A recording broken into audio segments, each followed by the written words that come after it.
Hello students. अभी तक हमने टाइप्स ऑफ फंक्शन पढ़ा, इनटू वन टू फंक्शन, फिर हमने देखा था पीरियोडिक फंक्शन। आज देखेंगे हम वन वन फंक्शन और many one function. One one function क्या होता है? जैसे कोई भी अगर फंक्शन हमारा फंक्शन ए टू बी अगर डिफाइंड है तो फंक्शन की डेफिनेशन के लिए क्या होता है, ए के सारे एलिमेंट्स यूज्ड अप हो जाना चाहिए और केवल एक ही बार यूज होना चाहिए। वन वन फंक्शन में क्या होता है, अगर फंक्शन ए से बी तक डिफाइंड है तो बी के जो जो एलिमेंट्स इन्वॉल्व हैं, बी पूरा का पूरा क्या आता है, कोडोमेन में आता है, और जो जो एलिमेंट्स इन्वॉल्व होते हैं वो क्या होते हैं, रेंज में आते हैं। तो मतलब रेंज के एलिमेंट्स, जो रेंज है हमारी, उसके एलिमेंट सिर्फ एक ही बार यूज होना चाहिए, कोई भी एलिमेंट दो बार यूज नहीं होना चाहिए। कैसे? अगर मैं कहूं ए सेट है और बी सेट है, इसमें है ए बी सॉरी ले लेते हैं अल्फा बीटा और गामा, इसमें ले लेते हैं 1 2 3 4। क्लियर? सबसे पहले अगर इसको फंक्शन होना है तो अल्फा बीटा गामा यूज भी होना चाहिए और केवल एक बार यूज होना चाहिए। तो अल्फा को मैंने किया 1 से, बीटा को किया 2 से और गामा को किया मैंने 3 से अटैच। तो ये तो क्या हो गया, फंक्शन हो गया। अब वन वन फंक्शन के लिए क्या होना चाहिए, जो अगर फंक्शन ए से बी डिफाइंड है तो जो बी सेट है उसके एलिमेंट्स केवल एक ही बार यूज होने चाहिए। तो जैसे मैं ए वाला सेट देखूं, 1 भी एक ही बार यूज हुआ है, 2 भी एक ही बार यूज हुआ है, 3 भी एक ही बार यूज हुआ है। इससे मतलब नहीं है कि सारे एलिमेंट्स यूज हुए हैं या फिर नहीं। हमें किस पे ध्यान देना है कि जो बी सेट है उसका हर एक एलिमेंट केवल एक ही बार यूज होना चाहिए। क्लियर? तो ये क्या हो गया हमारा वन वन फंक्शन। क्लियर? एक और एग्जांपल देखें। अब मैं देखूं 1 2 3 4 5, तो यहाँ पे अल्फा बीटा गामा डेल्टा 5 ले लिया है। अब अगर इसमें मैं 1 को अल्फा से, 2 को बीटा से, 3 को गामा से, 4 को डेल्टा से और 5 को भी मैं डेल्टा से अटैच करूँ, तो यहाँ पे क्या होगा, अब क्या हो गया, एक फंक्शन तो है क्योंकि अगर सेट ए से लेकर बी तक ए के सारे एलिमेंट्स क्या हैं, यूज्ड हुए हैं, इन्वॉल्व हैं और सिर्फ एक ही बार यूज हुए हैं, इसलिए फंक्शन तो है। कौन सा है, वन वन या फिर मैनी वन फंक्शन?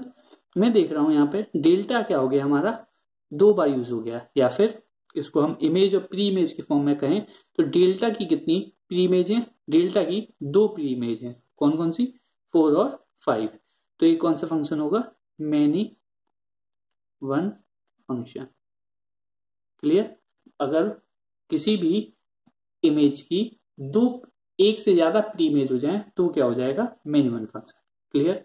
तो अगर वन वन फंक्शन होना है तो हर एक इमेज की सिर्फ एक ही प्री इमेज होना चाहिए। प्री इमेज कहाँ पे लेते हैं, अगर फंक्शन ए से भी डिफाइंड है तो ए के जितने भी एलिमेंट्स वो कहाँ पे आएंगे, प्री इमेज में आते हैं।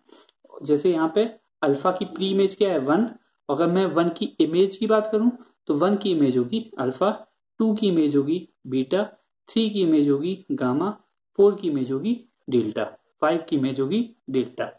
प्री इमेज की बात करूं तो अल्फा की प्री इमेज है 1, बीटा की प्री इमेज है 2, गामा की प्री इमेज है 3 और डेल्टा की प्री इमेज कितनी हो गई हैं, दो प्री इमेज हो गई हैं, 4 और 5। इसलिए मैनी वन फंक्शन है।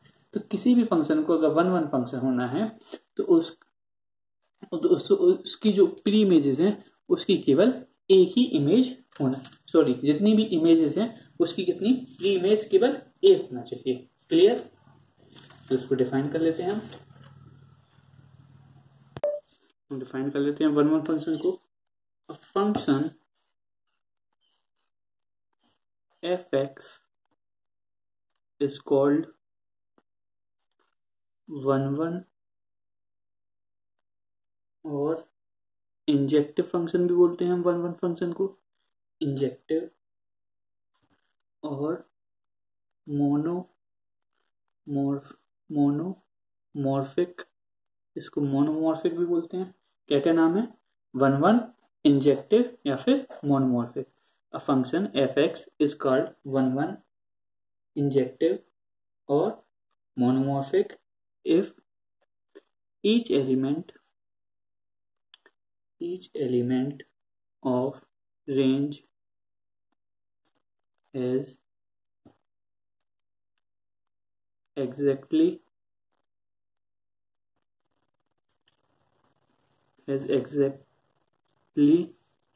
One preimage. Clear.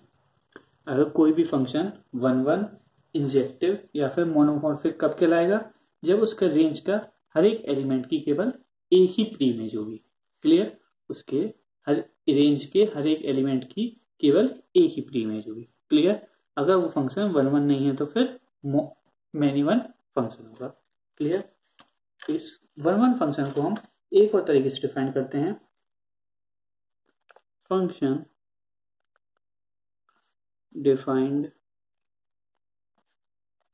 from A to B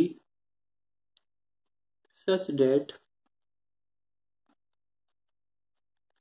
distinct elements of set A form a distinct image in set B। Clear. क्या बोल रहा है, फंक्शन A to B कैसे डिफाइंड है कि अगर distinct element of set A form A distinct image in set B, अलग अलग एलिमेंट में सेट A का और वो अलग अलग इमेज बना रहे हैं हमारे सेट B में, तो क्या होगा, हमारा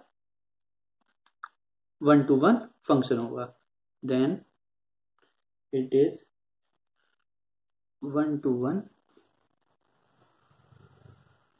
फंक्शन, या फिर इसको ये बोलते हैं वन टू वन फंक्शन।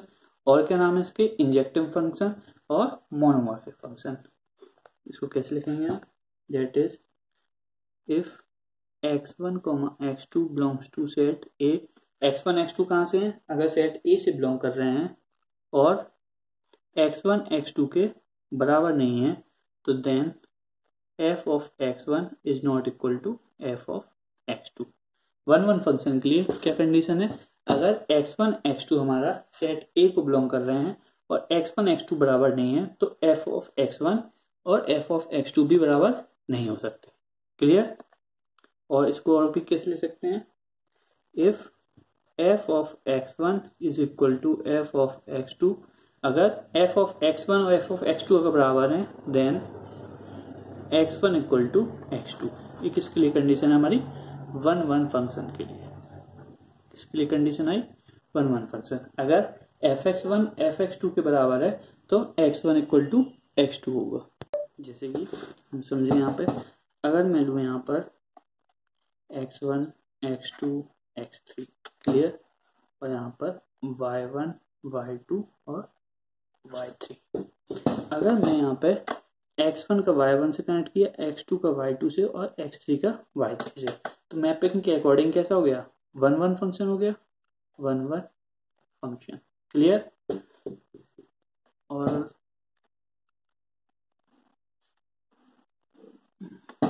यहाँ पे x1 x2 x3 y1 y2 y3, x1 का मैंने y1 से लिया, x2 का भी मैंने y2 से लिया और x3 का मैंने y2 से लिया। ये कैसा हो गया, मैनी वन फंक्शन। ये कैसा होगा, मैनी वन फंक्शन। अगर मैं यहाँ पे देखूं, अब यहाँ पे अगर मैं fx1 इक्वल टू fx2 लेता हूँ, fx1 किसके बराबर है, fx2 के बराबर है। यहाँ पे तो कोई भी बराबर, यहाँ पे तो fx2 अगर fx1 और fx2 बराबर हैं तो हमारा क्या होना चाहिए, x1 और x2 के बराबर होना चाहिए, तभी हमारा कैसा होगा, वन वन फंक्शन होगा। अगर fx1 और fx2 बराबर होगा, जैसे y2 है, यहाँ पे y2 क्या है, यहाँ पे fx1 और fx2 क्या है, मान लीजिए y2 एक ही चीज है। अगर यहाँ पे मैं लिख दूं y2 लिख दूं और इसको फिर से बना देते हैं, यहाँ पे देखिएगा x1 x2 x3 y1 y2 को मैं दो बार लिख लिया और y3, x1 को y1 से, x2 को y2 से और x3 को y2 से। अब fx1 और fx2 मतलब कि यहाँ पे fx1 fx2 लिया था हमने, यहाँ पे मैं fx2 और fx3 क्या है, बराबर है। fx2 और fx3 बराबर है, किसके बराबर है, y2 इक्वल टू y2। लेकिन क्या x2 इक्वल टू x3 है क्या, x2 इक्वल टू x3 नहीं है, x2 इक्वल टू x3 नहीं है, इसलिए फंक्शन कैसा है, मैनी वन फंक्शन है, इसलिए फंक्शन मैनी वन फंक्शन। अगर x2 इक्वल टू x3 हो जाता तब कैसा हो जाता, वन वन फंक्शन हो जाता। तो वही चीज बोली गई है, if x1 is equal to fx2, if fx1 equal to fx2 then x1 equal to x2। एक इसके लिए वन वन फंक्शन के लिए नेसेसरी कंडीशन है, जो क्लास 12th में हमें प्रूव करने को आता है कि prove that function is one one, या फिर क्लास 12th में हमसे पूछा जाता है कि आप पता लगाइए कि फंक्शन वन वन है या फिर मैनी वन है, तो हम इसी मेथड से चेक करेंगे। क्लास 12th में आपके बोर्ड के लिए यही मेथड लगेगा। वैसे मैं अलग अलग मेथड बताऊंगा आपको, मोनोटोनिसिटी से चेक होता है, ग्राफिकल मेथड से चेक होता है, अलग अलग तरीके। आप फंक्शन को देख के ही बता सकते हैं कि फंक्शन वन वन है या फिर मैनी वन है, लेकिन अगर बोर्ड में आता है तो आपको यही मेथड लगाना होगा। क्या, कि fx1 इक्वल टू fx2 लेंगे और लास्ट में अगर x1 इक्वल टू x2 आ जाता है तो फंक्शन कैसा होगा, वन वन फंक्शन। अगर x1 इक्वल टू x2 नहीं आता है तो कैसा होगा, many one function. Clear? Example लेते हैं अब।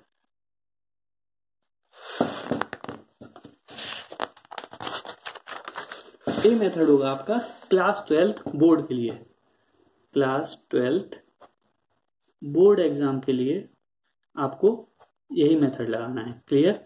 इसके बाद मैं दो तीन तरीके बताऊंगा। ग्राफिकल मेथड होता है, बिल्कुल इजी होता है। उसके बाद मोनोटोनिसिटी आता है, आप फंक्शन को इंक्रीजिंग या डिक्रीजिंग है या फिर इंक्रीजिंग डिक्रीजिंग है, उससे भी हम बता सकते हैं कि फंक्शन कैसा है, वन वन है या फिर मैनी वन है। लेकिन जब आपका क्लास 12th बोर्ड एग्जाम की बात आती है तो हमें कौन सा मेथड यूज करना है, यही मेथड जो भी मैं बताने जा रहा हूँ, तो होता है analytical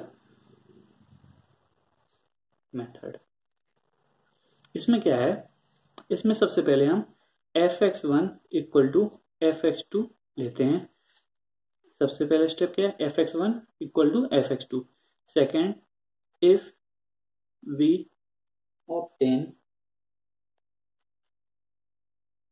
obtain x1 equal to x2 then function is one one, otherwise it is many। Clear? जैसे अभी हमने इवन ऑड में फंक्शन में पढ़ा था, उसमें क्या था, अगर फंक्शन इवन हो सकता है या फिर ऑड हो सकता है या फिर कुछ भी नहीं हो सकता, लेकिन यहाँ पर ऐसा नहीं है। अगर फंक्शन वन वन नहीं है तो वो कौन सा होगा, मैनी वन फंक्शन होगा। अगर मैनी वन नहीं है तो वन वन होगा। तीसरी कोई भी चीज नहीं आती है, लेकिन इवन ऑड में आ जाता है। फंक्शन अगर इवन, ऐसा भी हो सकता है फंक्शन इवन भी ना हो, ऑड भी ना हो और वो कुछ भी ना हो। क्लियर? तीनों चीजें हो सकती हैं, इवन भी हो सकता है, ऑड भी हो सकता है और कुछ भी नहीं हो सकता। लेकिन वन वन और मैनी वन या फिर इनटू ऑन टू फंक्शन में एक ना एक फंक्शन होगा ही, या फिर इनटू होगा या फिर ऑन टू होगा, और इसमें या फिर वन वन होगा या फिर मैनी वन होगा। क्लियर? क्वेश्चन लेते हैं। Check for fx equal to 3x plus 5 if function r to r is one one और नॉट। क्लियर? फंक्शन है fx है 3x plus 5 जो कि real number to real number defined है, is one one और not check करना है। हम लेते हैं let x1, x2 belongs to real number. x1 और x2 क्या है, रियल नंबर को बिलोंग करते हैं। तो fx1 क्या हो जाएगा, fx1 हो जाएगा हमारा 3x1 plus 5 और fx2 क्या हो जाएगा 3x2 plus 5। We put fx1 equal to fx2, तो ये हो जाएगा 3x1 plus 5 equal to 3x2 plus 5, 5 5 cancel, 3x1 equal to 3x2, 3 3 cancel, क्या मिला x1 इक्वल टू x2। हमें क्या मिल चुका है, x1 x2 के बराबर। तो ये फंक्शन कैसा होगा, वन वन फंक्शन हो जाएगा। हमारा फंक्शन कैसा हो गया, वन वन फंक्शन। इस चीज को, ये तो हमने एनालिटिकल मेथड किया, मतलब अगर बोर्ड में आपको क्वेश्चन आता है कि बताना है, आपको चेक करना है फंक्शन वन वन है या फिर मैनी वन है, तो हम इस तरीके से करेंगे। अगर मैं इसको देखूं ग्राफिकली 3x+5 क्या होगा, एक स्ट्रेट लाइन होगी। अगर ये एक्स एक्सिस है तो ये क्या होगी, y = 3x+5 क्या होगी, स्ट्रेट लाइन। अब अगर इसमें मैं कोई भी पॉइंट लूं, अगर स्ट्रेट लाइन में इस लाइन पे मैं एक्स एक्सिस पे कोई भी पॉइंट लेता हूं तो मुझे y पर एक ही पॉइंट मिल रहा है। क्लियर? तो ये क्या है, फंक्शन तो है। अब वैसे ही y एक्सिस पे मैं एक कोई भी पॉइंट लूं तो मुझे x एक्सिस पे कितना, एक ही पॉइंट मिलेगा। क्लियर? हर एक x के लिए y की वैल्यू अलग है और y के लिए, हर एक y के लिए x की अलग अलग वैल्यू आ रही है। कोई कहीं पे मैं देखूं तो अलग अलग वैल्यू आएगी। तो यहां से मैं कह सकता हूं कि फंक्शन कैसा है मेरा, 1 ग्राफिकली। लेकिन बोर्ड में आपको सिर्फ एनालिटिकल मेथड से ही प्रूफ करना है। तो अगर मैं ग्राफिकली बात करूं तो कोई भी अगर फंक्शन है, उस फंक्शन में जैसे पैराबोला की बात की जाए, अगर अब मैं पूछूं इसमें ये फंक्शन, इस फंक्शन के ये फंक्शन मैनी 1 होगा या फिर 1, तो मैंने y एक्सिस पे कोई भी पॉइंट लिया और इस साइड खींचा तो यहाँ y 1 है, तो मुझे y के लिए एक पॉइंट यहाँ पे मिलेगा। अगर एक लाइन खींची y, तो यहाँ पे y1 है, तो यहाँ पर भी ये y1 ही होगा। क्लियर? तो इस y1 के लिए एक x1 वैल्यू यहाँ पे मिली और यहाँ पे एक वैल्यू x2 मिली। मतलब y1 जो कि प्री इमेज, जो कि इमेज है, उसकी कितनी प्री इमेज बन रही है, 2 प्री इमेज बन रही है, x1 और x2। y फंक्शन कैसा होता है, x क्या होता है हमारा इंडिपेंडेंट वेरिएबल और y क्या होता है डिपेंडेंट वेरिएबल। तो y हमेशा, अगर फंक्शन हमारा a to b डिफाइंड है तो y कहाँ पे आएगा, b में, और x कहाँ पे आएगा, a में। तो मैंने देखा कि y की एक वैल्यू के लिए मुझे x की कितनी वैल्यू मिल रही है, 2 वैल्यू मिल रही है। मतलब y एक इमेज है जिसकी कितनी प्री इमेज है, 2 प्री इमेज है। तो ये फंक्शन कैसा होगा, 1 या फिर मैनी 1, ये फंक्शन होगा मैनी 1 फंक्शन, ये फंक्शन होगा मैनी 1 फंक्शन। मतलब अगर हम कोई भी ग्राफ खींचें, उस पर एक हॉरिजॉन्टल लाइन खींचें एक्स एक्सिस के पैरेलल, अगर वो ग्राफ को 2 जगह काट रही है तो हमारा फंक्शन कैसा होगा, मैनी 1 फंक्शन होगा। अगर ग्राफ को केवल एक ही जगह काट रही है तो कैसा होगा, 1 फंक्शन होगा। क्लियर? तो मैं नोट कर लेता हूं यहाँ पे, ग्राफिकल मेथड में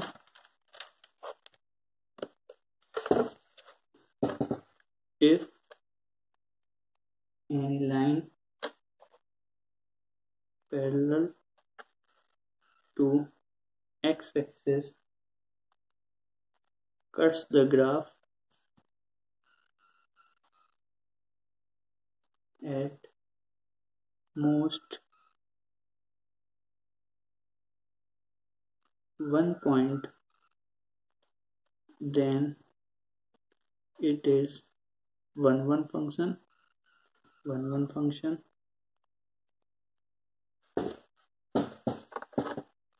Otherwise it is many 1 function. Clear? अगर कोई भी लाइन हम एक्स एक्सिस के पैरेलल में ड्रॉ करें और वो ग्राफ को 2 जगह काटे तो क्या होगा, मैनी 1 फंक्शन होगा। या फिर मैक्सिमम, यहाँ पे लिखा है एट मोस्ट 1 पॉइंट, अगर सिर्फ एक ही पॉइंट पर काट रही है तो क्या होगा, 1 फंक्शन। क्लियर है? एक और क्वेश्चन लेते हैं। Check for function f r to r fx equal to 2x square minus 5x is 1 और नॉट। अगर मैं यहाँ पे मेंस का एग्जाम दे रहा होता तो डायरेक्ट बोल देता है ये कैसा है, मैनी 1 फंक्शन है, ये कैसा है, मैनी 1 फंक्शन। कैसे, क्यों बोल देता, क्योंकि 2x स्क्वायर माइनस 5x कैसा होगा, एक अपवर्ड पैराबोला होगा इस प्रकार से। और अगर यहाँ पे मैं कोई भी एक हॉरिजॉन्टल लाइन खींचूं तो देख रहा हूँ कि ग्राफ को कितनी जगह, 2 जगह काट रहा है, तो ये कैसा होगा, मैनी 1 फंक्शन। लेकिन अगर मैं इसी यही क्वेश्चन बोर्ड लेवल पे कर रहा हूँ अपना 12th क्लास के, बोर्ड में कर रहा हूँ तब कैसे मैं सोल्व करूंगा, तब मुझे इसमें एनालिटिकल मेथड लगाना पड़ेगा। किसके लिए? क्लास 12 के लिए। सबसे पहले क्या लेंगे, दो नंबर लेंगे x1 x2 जो कि कहाँ पे होंगे, डोमेन में होंगे। तो fx1 क्या आएगा, fx1 आया 2x1 स्क्वायर माइनस 5x1 और fx2 क्या आया 2x2 का square minus 5x2। Clear. Next step क्या होता है हमारा कि fx1 को fx2 के बराबर करना है। Put fx1 equal to fx2, तो रखेंगे 2x1 का square minus 5x1 equal to 2x2 का स्क्वायर माइनस 5x2। क्लियर। इसको यहाँ पे लाते हैं, 2 कॉमन लिया, x1 square minus x2 square minus 5 common लिया, x1 माइनस x2। क्लियर। ए स्क्वायर माइनस बी स्क्वायर कैसे ले सकते हैं, x1 minus x2, x1 equal to यहाँ पे 0 होगा, x1 minus x2, x1 plus x2 minus 5 times of x1 minus x2 equal to 0। x1 minus x2 कॉमन आया, यहाँ पे क्या मिला 2x1 2x2 माइनस 5 बचा इक्वल टू 0। अब एक बार तो x1 इक्वल टू x2 हो रहा है, लेकिन दूसरे केस में क्या हो रहा है 2x1 plus 2x2 minus 5 equal to 0। यहाँ से हमें नहीं मिल रहा है कि x1 और x2 बराबर हो रहे हैं। अगर मुझे x1 और x2 बराबर नहीं मिला तो मैं क्या बोलूंगा, यहाँ पर तो हो रहा है लेकिन 1 फंक्शन के लिए हर एक पॉइंट पे क्या होना चाहिए, x1 और x2 बराबर। अगर फंक्शन को 1 होना है तो दोनों ही केस में 1 फंक्शन के लिए x1 माइनस x2 आना जरूरी था। तो यहाँ पर x1 बराबर x2 नहीं आया तो मैं कह सकता हूँ यहाँ पे मेनी वन फंक्शन है। हमारा फंक्शन कैसा है, मेनी वन फंक्शन है। ये किसके लिए था, बोर्ड पैटर्न के लिए। अगर मैं जेई का क्वेश्चन कर रहा होता तो मैं डायरेक्ट बोल सकता था, वहां पे ग्राफिकली ग्राफ से कोई भी फंक्शन था उसका मैंने ग्राफ ड्रॉ किया, मैंने वाई एक्स एक्सिस की पैरेलल लाइन खींची या फिर कोई भी हॉरिजॉन्टल लाइन खींची और देखा कि ग्राफ को वो 2 जगह कट कर रहा था, मैक्सिमम कितने 2 जगह कट कर रहा है, तो ये कैसा हो गया, मेनी वन फंक्शन हो गया। क्लियर। नेक्स्ट मेथड देखते हैं हम using monotonicity. Using monotonicity. Clear. इसमें क्या है, अगर मान लीजिए हमारा कोई भी ग्राफ है, कोई भी फंक्शन है, वो इंक्रीजिंग फंक्शन है। क्लियर। सिर्फ इंक्रीज ही इंक्रीज हो रहा है, या फिर कोई भी फंक्शन है हमारा वो डिक्रीजिंग फंक्शन है। कोई भी फंक्शन या फिर इंक्रीजिंग है या फिर डिक्रीजिंग है। कोई भी function y equal to f x है, वो कैसा है, इंक्रीजिंग है या फिर डिक्रीजिंग है। तो अगर डिक्रीज होगा तो मैं कहीं पे भी अगर मैं हॉरिजॉन्टल लाइन खींचता हूँ तो ग्राफ कैसे कट करेगा, केवल एक ही पॉइंट पे कट करेगा। इंक्रीजिंग फंक्शन होगा उसको भी ग्राफ कैसे, ग्राफ पे अगर मैं हॉरिजॉन्टल लाइन खींचूंगा तो केवल एक ही जगह कट करेगा। कैसा, अगर इंक्रीजिंग है और डिक्रीजिंग। अब अगर इंक्रीजिंग के लिए कंडीशन क्या होती है, अगर y equal to f x है, एफ डैश एक्स क्या होना चाहिए, ग्रेटर देन इक्वल टू 0 होना चाहिए।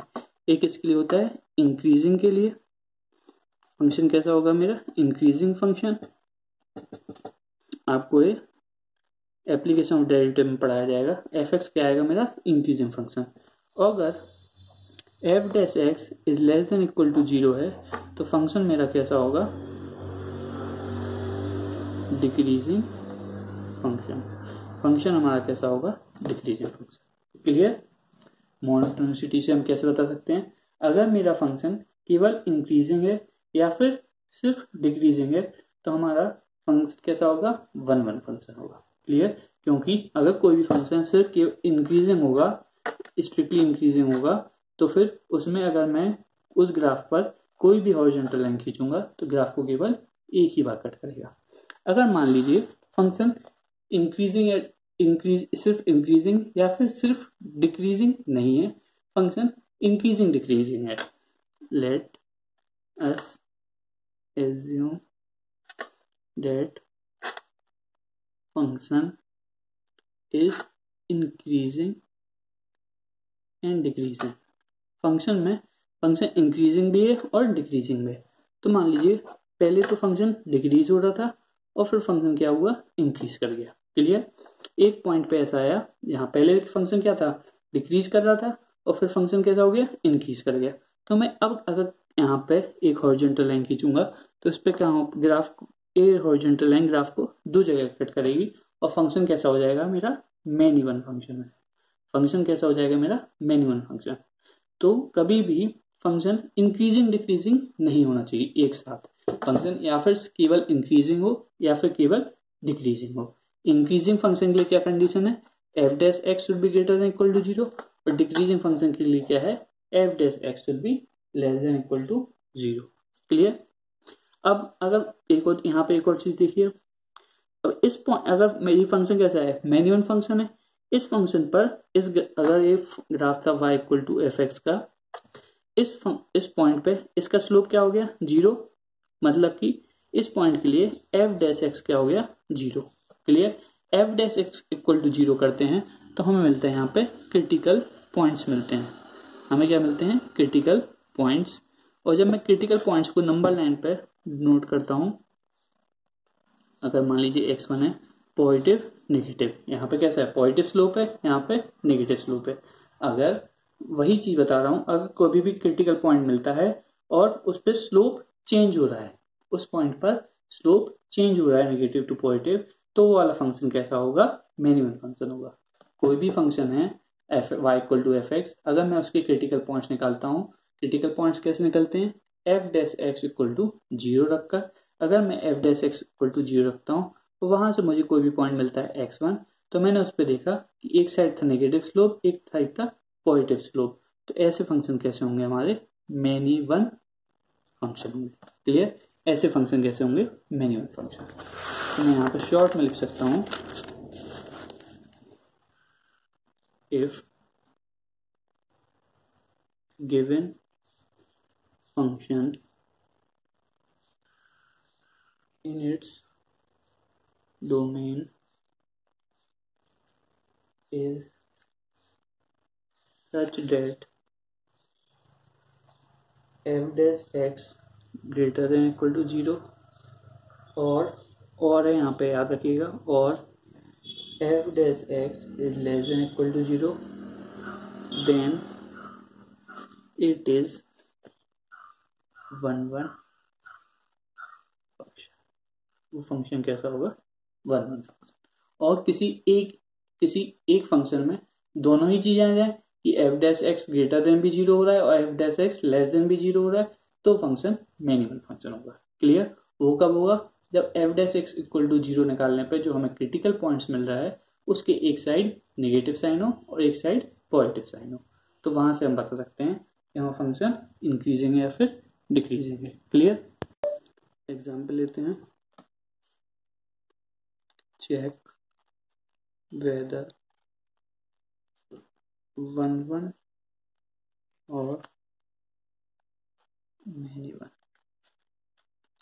फर्स्ट है x प्लस ln x, तो let f x equal to x plus ln x, f dash x निकाला इक्वल टू 1 प्लस 1 बाय एक्स।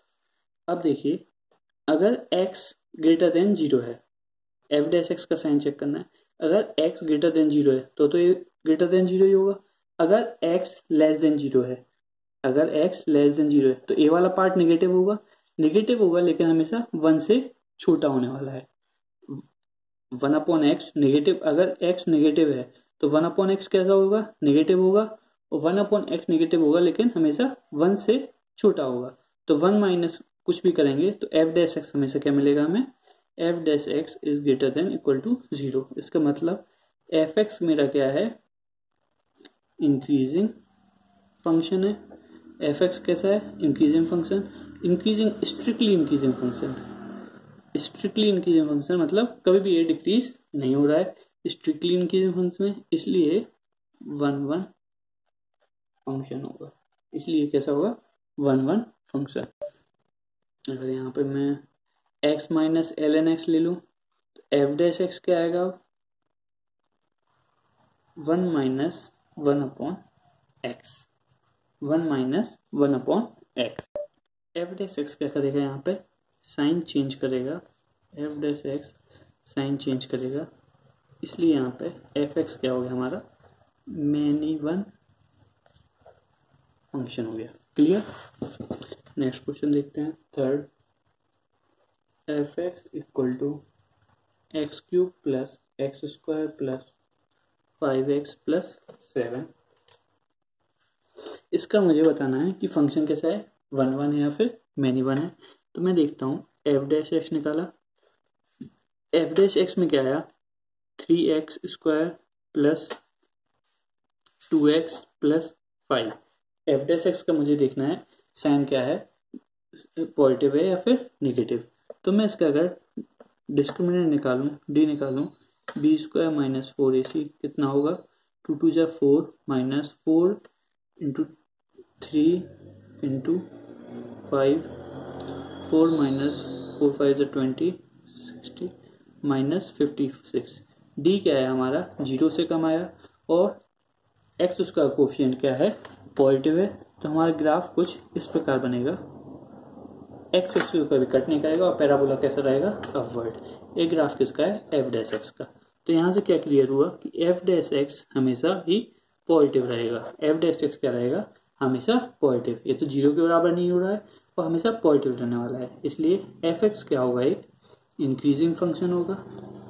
एफ एक्स क्या होगा, इंक्रीजिंग फंक्शन होगा, इसलिए एफ एक्स हमारा क्या आएगा, एफ एक्स हमारा 1 1 फंक्शन आएगा। एफ एक्स क्या रहेगा हमारा, 1 1 फंक्शन। क्लियर।